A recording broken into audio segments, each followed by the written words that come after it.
As the film archivist, I take care of a film collection that dates back about 50 years.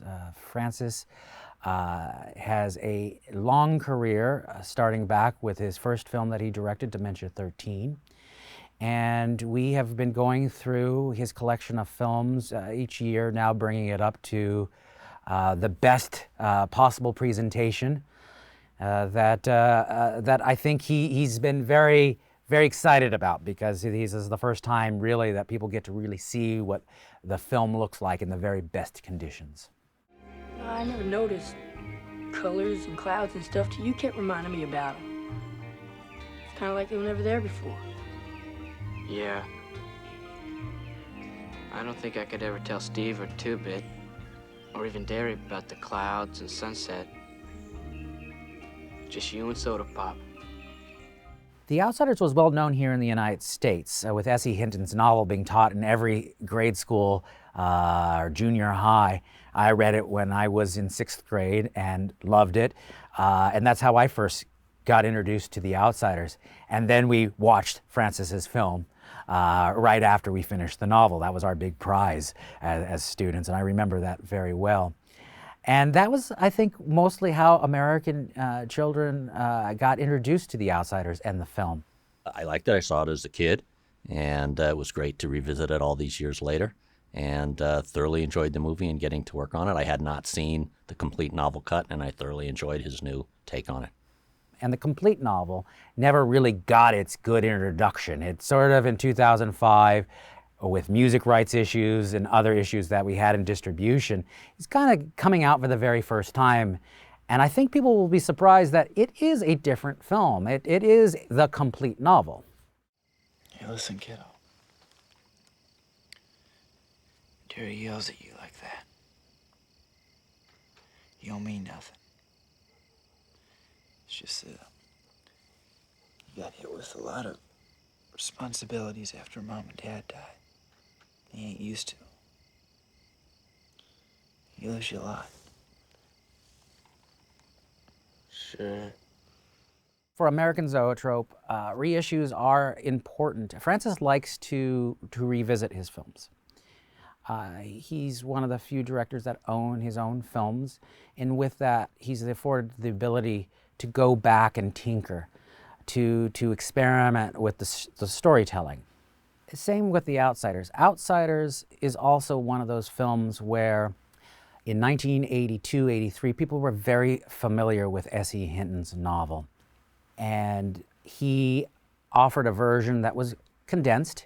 It was about 90 minutes in length, but it didn't really go in depth with the characters. It made leaps that he thought, people would understand because they were familiar with the novel. But coming back in 2005, new audience, it's taking, I really want to make the complete novel. I've been getting letters from various people saying, I sort of want this scene. What did you ever do this scene of Pony Boy being chased in the very beginning of the novel? And he says, yeah, I did do that, and that would be interesting to put that back. And then, there's other parts where he's like, well, Rob Lowe's character, Soda Pop Curtis, really has that moment that really unifies the brothers' situation and really enhances the relationship with the brothers. And he said, I want to fill that out, and maybe the complete novel allows me to kind of make a fuller version and a complete version that brings the brothers closer together. They didn't hurt you too bad, did they? Hey, Pony. They pull a blade on you? Yeah. Hey, they ain't gonna hurt you no more. Francis says, well, no, this is really a different story. It's a different film than the original Outsiders. So let's do something different. Let's do something radical. This is a more complete version of the brothers, explores the brothers' relationship, enhancing it with the additional footage, but also allows them the ability to say, let's make a score that is contemporary to the period that the film is set in. And he liked that idea because the novel talks about the music of the time, and he thought what made The Outsiders special and unique for the original release, it was very romantic. It was very sweeping, dreamy film, very melodramatic. a Gone with the Wind epic film. And he thought it would be perfect to pair his father, Carmine Coppola, to create a score that would match that style of the film. Can you see the sunset from the south side very good? Yeah, real good. You can see it from the north side, too. Thanks, Pony Boy. You did okay. See you around.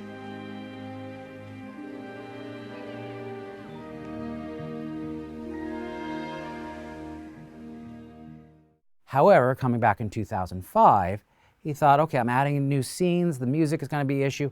Why don't we make this more of a film that is natural and focus more on a period film? So we created a score that is appropriate for the time that the film was set in, and trying to change the direction and trying to change the way that the film was told originally and make it stand on its own. You and Pony Boy, it's Buzz Show. You beat it out of there. Hey, we'll get jailed, but you two will get the boys home. You know what I'm saying? Ain't nobody gonna call the fuzz in this neighborhood. Cause ain't nothing better. Hey, all I'm saying, you two beat it out there. You hear me?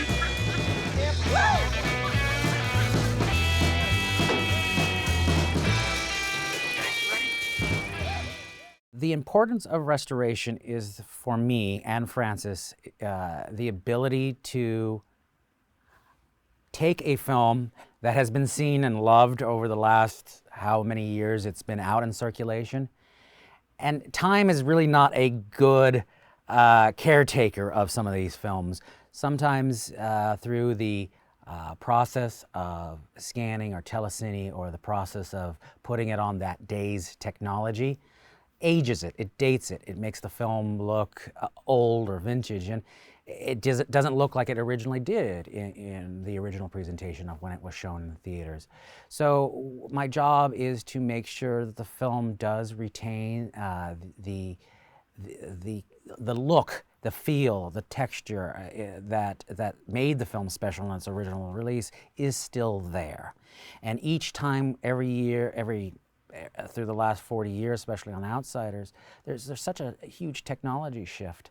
And each technology shift has allowed us to raise the bar a little bit and get us back to what that film print looked like in the original screening, the original presentation to an audience. So, and that's my goal as the archivist, is to kind of achieve something that isn't unnatural, but it is trying to make sure that the scratches, the dirt, the things that have collected on the film over the last how many years it's been in circulation is kind of peeled back and not get in the way of the story and get us back to what an audience originally remembered it as. The restoration process begins with a good lab, Roundabout Entertainment, here in Burbank, California. They do the 4K scan and send me the data files to me at my workstation in the East Bay in Northern California. And I do all the cleanup with my editor. We both use Diamant restoration tools. And we do all the hand cleaning, the filters, the stabilization, the deflicker. Very little wear and tear was done to the original negative. What most people have seen over the last 40 years is a transfer from the IP. That had been loved, and a lot of time fading, scratches, a lot of wear and tear on the IP. But this is the first time we were able to go back to the original negative and use that. And that negative actually was in very good shape. And once that's done and approved, we send it down to Roundabout to Greg Garvin, our colorist, who will then start coloring and matching it to the best reference print available. Or in this case, with the Outsiders, he's worked with Stephen Burham with the color correction. Having the cinematographer Stephen Burham with us, he was able to guide us into scenes that never were quite as he and Mr. Coppola envisioned it. And so he was able to talk us in and get us to exactly the brightness, color balance that he and Mr. Coppola were always looking for. And I think we got it in this version. It looks really great. HDR is a brand new tool, and it increases the dynamic range. You get brighter highlights, and you can see in the highlights better, and you have really good black shadows, and you can see the shadows better. It just expands the range of things. It allows us to go back into the film and unlock a lot of information that was trapped in the original negative. There's this beautiful definition in clouds, and you can see that it was there, it was in the original photography, but lost when it went through the release printing process. The Outsiders, being so spectacularly shot, looks really, really good in high dynamic range. We've got a lot more details that weren't visible before, and pushing it up into the higher nit level makes it look really spectacular. There are moments in this film that I think HDR does speak very well. The moments in the Gone with the Wind sequence, or the train taking the boys to Windrixville. The clouds, the definition of the clouds, the sunset, the beautiful colors that are there. They were always there in the original negative, but are now vibrant. They are there on screen to say, wow, it was beautiful when I saw it, but now it's so much richer. And that's where HDR kind of ticks it over the edge. It's like it just pushes the envelope a little bit more and gives you really appreciation of that original photography that Steven composed so well. The high dynamic range helped us with the fire scenes. We were able to get more clarity and detail in those where they're rescuing the kids. A lot of the exteriors where the skies have clouds were much more beautiful. Just overall, bringing it into a higher dynamic range, the whole movie looks better. But the fire scenes and the scenes with the hotter highlights where the dynamic range can be stretched up looks a lot better, and that's quite a few instances. This is special to us because it is new. Sometimes it's special to take the DP or Steven, who was like, oh, this is the first time I'm actually seeing this, that I captured so much more. But that can be dangerous because sometimes you get distracted from those details that take you away from the story that is told. So that sometimes we have to clamp down on where we divert and go down a rabbit hole and say, you know, yeah, that's beautiful. Those clouds are beautiful, but they're not telling the story, what's in front of the camera, and keep the focus appropriate. And that's what kind of my role is, and the DP's role is to make sure that the HDR process is not taking us to a left turn. Defendant not guilty. At this time, I will place him in the custody of his older brother, Darryl. This court is adjourned.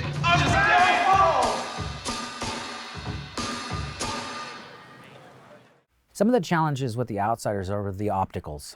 The opticals were challenging in that what was cut into the original negative was 5th generation or 3rd generation dupe negative that were nicely done back then, but kind of fall apart during this HDR, this new transfer process, and really sort of takes you out of the moment that there's a difference, there's a quality difference, there's a resolution difference between original negative and this dupe negative with this built-in fade, this built-in dissolve. So we try to unpack that. Francis has always been very good at keeping and storing all his film elements since the very beginning, because knows that he could probably reuse it for whatever. We've reused music that he's recorded 40 or 50 years ago. The negative for The Outsiders, we've kept in pristine shape in vaults here in LA, and we wanted to reuse that or bring them back out and redo these opticals. We could have done it back then, but because of time and because of money, they made the decision to print a dupe negative and build in those opticals in the original negative. So we decided, well, now we can unpack that. We can take those fades and dissolves and rebuild them and still use the original negative. It's always best to go back to the original material because that is the cleanest, most pristine thing. When you dupe things, there's always a loss in color and in contrast. So if you can go back to the original elements and make sure that the optical counts, and whatever, smearing effects or whatever they're doing, you can reproduce, well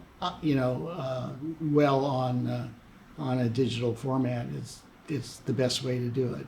We were true to the original elements, and some of the effects that were done optically in 1982, we took another take on, like the blood when Leif Garrett is killed by Ponyboy, and one of our editors, Mike Will, reworked that shot, taking the elements and to get the blood to a more smoother and less opaque, but more red, and then we tweaked it with a little bit of color correction to get it look really perfect.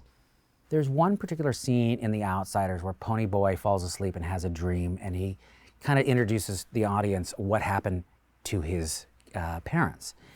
And this moment, this dream sequence, is beautifully shot. You have this beautiful sunset and the parents' silhouette, and you got the parents' faces superimposed up in the sky. And that detail is sort of crushed in the original negative, because that was the dupe negative. And you've lost all that detail, you lost all that color. And so we found all those elements, all that original negative, and recombined that. So the original photography is preserved, all the rich colors that were in the original negative is still there, and you've got these beautiful silhouettes. You got the sunset that's just so golden. And that's the theme of the film, that is sort of kind of muted in the original release. And so we elevated it to what it should have been. I feel very strongly in restoration and discovering old movies for future generations. Very important to have them also presented now as close to what they were intended to be presented as. So I never think I know better how to make it look than the people who made the film.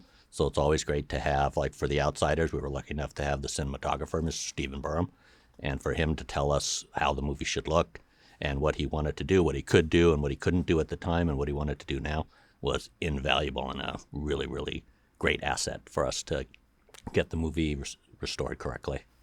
I've worked with Francis for 20 years, and what I love about working with Francis and his family is that he always cares about history. He cares about preserving his film, making sure that it's kept well, and making sure that we are freshening up over time, and that it is important. Because if we don't do it, these films sort of languish in a vault. They get forgotten about. And these films, especially Apocalypse Now, Outsiders, they shouldn't be just kept in a vault and forgotten about. That we need, as an archivist, we need to reintroduce these films to a new audience to make sure that it does live a lot longer than me and continues to get preserved in the future. We're at a great spot. Things are going to last for a long time. What capabilities like higher resolution 8K and above can deliver and what the human eye can perceive, is it worth it? It's a difficult question to answer, but what we're doing now is really great work that will last for a long time. The original versions of the films are key to us because they are the films, they are the versions that the fans respect and appreciate and want to see. And we make sure that we also preserve the original versions. It doesn't stop us from also then trying to go into a different way and try to take the same material and tell it a different way, but that becomes a different film, a different experience. But we always make sure that the original version is there and available for people to see.